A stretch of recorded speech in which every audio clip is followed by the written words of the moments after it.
কিয়ামতের ইসরাফিলের ফু দিলে জমিনের ভূমিকম্প এমন সব নড়বে একসাথে।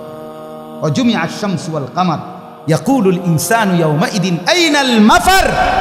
কোটি কোটি মানুষ তখন পাগলের মতো দৌড়তে দৌড়তে বলবে আইনাল মাফার, পালাবো কোথায় ভাই, দাঁড়াবো কোথায়, দাঁড়াবো কোথায়। ওই বেটাও বলবে সব নড়ে, ইনিও বলবে সব নড়ে, যেদিকে দৌড়াই সব নড়ে নড়ে নড়ে, সব নড়ে ভূমিকম্পে, কিয়ামতের ভূমিকম্প। আল্লাহ বলেন কাল্লা লা ওয়াজার, না বান্দা, জমিনে আজ আর কোথাও আশ্রয় নাই, আজ আর ঠাই নাই। ইলা রব্বিকা ইয়াউমা ইদিনিল মুস্তাকার, আজ শুধুই তোমার রব আল্লাহর কাছে আশ্রয়। কার কাছে? ইউনাব্বাউল ইনসানু ইয়াউমা ইদিন বিমা কদ্দামা ওয়া আখার। এবার আল্লাহ বলেন আজ আমার কাছে ফিরিয়ে নিয়ে কিয়ামতের ময়দানে প্রত্যেককে জানানো হবে তুমি নিজের হায়াতে যা কিছু আমল করেছ, আর তোমার পরে তোমার নামে যা কিছু আমল চলেছে সব কিছু তোমাকে জানানো হবে। তুমি করেছো এই, তোমার নামে চালু ছিল এই, আমি করেছি নামাজ এত ওয়াক্ত, আমি মসজিদে দিয়েছিলাম তো সেই মসজিদে নামাজ হয়েছে এত ওয়াক্ত। আল্লাহ বলেন তোমার নিজের নামাজ এটার নেকিও তোমার, ওই মসজিদে যে সহযোগিতা দিয়েছিলে সেই নামাজগুলোর সওয়াবও তোমার নামে দেওয়া হবে। এবার সুবহানাল্লাহ কইছেন না, নাউজুবিল্লাহ লেখা রেডিও। তুমি যে দেখছো টেলিভিশন, এগুলার গুনাও লেখা হবে। তোমার যে বউ বাচ্চার জন্য রঙিনটা রাইখা আইছো টেলিভিশন, তারা পরবর্তী এই টেলিভিশন যেই 20 বছর দেখছে এইটার সমস্ত গুনাও তোমার নামে লেখা হবে। সমান সমান হয়েছি নি? সুবহানাল্লাহ নাউজুবিল্লাহ। এবার আম্মু বুঝ করে আমনে লেগে কিচ্ছু আটকাবে না দুনিয়া, কেউ না, নাফরমান দুনিয়া, দুনিয়া ধোকা, দুনিয়া ধোকা। এই আজকে জানাজার দিন আমনের ফুদ বৌজি তারা যে কাঁদছিল সকাল থেকে, কাইন্দা কাইটটা দাফন কইরা ঠিকই মাগরিবের পরে তারা ভাত লইয়া বইয়ে। কি বলে? হ্যাঁ হ্যাঁ, মাগরিবের পরে হেরা ভাত খাইতে বইয়ে। আরো আত্মীয় স্বজনে যাইতে ধরে খাবায়, আরে যে কান্দাটা কাঁদছো আরো দুগা ভাত লও, আরো এক টুকরা গোস্ত লও। কিসের কান্দা? ধোকা এগুলো, দুনিয়া ধোকা এগুলো। আমার আখেরাত আমার, আমার কবর আমার, আমার মালিকের সামনে আমাকে দাঁড়াইতে হবে। এই জন্য দোস্ত আমার এমন দুনিয়া না চাই যে দুনিয়া আল্লাহ ভুলায় দেয়, যে দুনিয়া আখেরাত ভুলায় দেয়। এমন কামাই করা না চাই যে কামাই নামাজ ছাড়ে দিতে হয়। কেন ছাড়বেন নামাজকে? দুনিয়া করেন, কোনো মানা নাই। আল্লাহ তাআলা দুনিয়া বাদ দিতে নিষেধ করছে। দুনিয়া বাদ দিলে আপনি নেক আমল করবেন কেমনে? দুনিয়াতে না থাকলে আপনি সেজদা দিবেন কেমনে? শরীর সুস্থ না থাকলে আপনি নামাজ পড়বেন কেমনে? হ্যাঁ, তাইলে দুনিয়া অর্জন করতে, কামাই করতে নিষেধ করে নাই, আল্লাহকে ভুলতে নিষেধ করছে, আখেরাত ভুলতে নিষেধ করছে, হারাম করতে নিষেধ করছে। আল্লাহ বলছে হালালের মাধ্যমে বান্দা আমি তোমার সমস্ত জরুরত পূরণ করতে সক্ষম।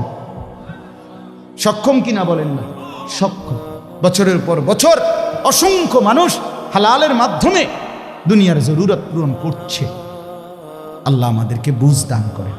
আমার নওজোয়ান সাথীরা, আমার বাপ, আমার ভাই, আমার বন্ধু, নিজের দিকে নজর দেন, ছেলেটার দিকে নজর দেন, মেয়েটার দিকে নজর দেন, আখেরাতের ফিকির করেন। দুনিয়া এই ঘর বাড়ি খাট পালং সোফার মিলাইয়া তার চাইতে বেশি উত্তম হবে আখেরাত মিলান। দুনিয়াও হয়ে যাবে। দুনিয়া থেমে থাকেন, দুনিয়া থেমে থাকেন। যাকে আল্লাহ যা বরাদ্দ দিবেন তা দিয়েই দেবেন, তা এসেই যাবে। কসম আল্লাহ, আপনি শুয়ে থাকলেও আপনার জন্য বরাদ্দকৃত রিজিক এসেই যায়। আপনি যদি বলেন না পরিশ্রম না করে তাহলে আমি শুয়ে থাকি, আসুক। না না, তকদির এভাবে লেখা, সিস্টেম আল্লাহর পরিচালনা। আমনে কাম করতেন, আমনের 14 গোষ্ঠী কাম করবেন। আর উনি কাজ করতে চায়, ওই সুযোগ পাচ্ছে না। উনি অসুস্থ, উনি প্যারালাইজড, উনি পঙ্গু। তাহলে ওই বেটারে অচল করে দিল যিনি, আমনারে সচল করছে তিনি। কথা বোঝেন নাই আপনি? এটা সহজ হিসাব। আপনি বলে না আচ্ছা আমি ঘুমাই তাই সাই করতে আইয়ে বাদ, আপনি আপনার বাপেও তো ঘুমাই থাকতেন না। আপনার তকদিরই তো এভাবে, আপনার রিজিকই তো আপনাকে কোথায় নিয়ে যাবে, ওইখানে নিয়ে যাবে। আল্লাহর ফয়সালা ইঞ্চি ইঞ্চি, আল্লাহর ফয়সালা তো হিসাব করে। যে পরিশ্রম করবে সেটাও লেখা, কে পরিশ্রম করবে না সেটাও কি আছে, লেখা আছে। আল্লাহ বুঝ দান করেন। অতএব খুব বেশি কারাকারি করে লাভ নেই। রিজিক বন্টন করা, রিজিক কি করা, আর রিজকু মাকসুম, একদম বন্টিত হয়ে গেছে। আল্লাহি লান তামুতা নাফসান হাত্তা তাস্তাকমিলা রিজকাহা। আল্লাহর নবী বলেন, আল্লাহর কসম, একটি আত্মা, একটি প্রাণ মৃত্যুবরণ করবে না কোনো আত্মা তার জন্য বরাদ্দকৃত রিজিক পূর্ণ না করে। বাতেই লোকমা না খাইয়া আপনার বাপের ক্ষমতাও নাই, আপনি মরে যাবেন। আর যেটা নাই সেটা আপনি খাইতে পারবেন না। আমি খাইতে বসি ভাত, আমার প্লেটে ভাত নিয়া আমার বাচ্চা বাহিরে খেলে, 2 বছরের মেয়েটা মাঝে মধ্যে দৌড় দিয়ে আসে, আইসা এক লোকমা নিয়ে যায়, নিয়ে আবার দৌড় দিয়ে যায়, বাকি ভাত আমি শেষ করছি। তা আমার মালিক যেন বলে, আনিস, ওই মাঝখানের এই লোকমাটা তোর মেয়েরই ছিল, আমি তাকে যথাসময়ই নেওয়ার জন্য পাঠাইছি। তুমি যদিও ভাবছিলা পুরা ভাত তোমার, কিন্তু না, মাঝের এক লোকমা তোমার মেয়ের।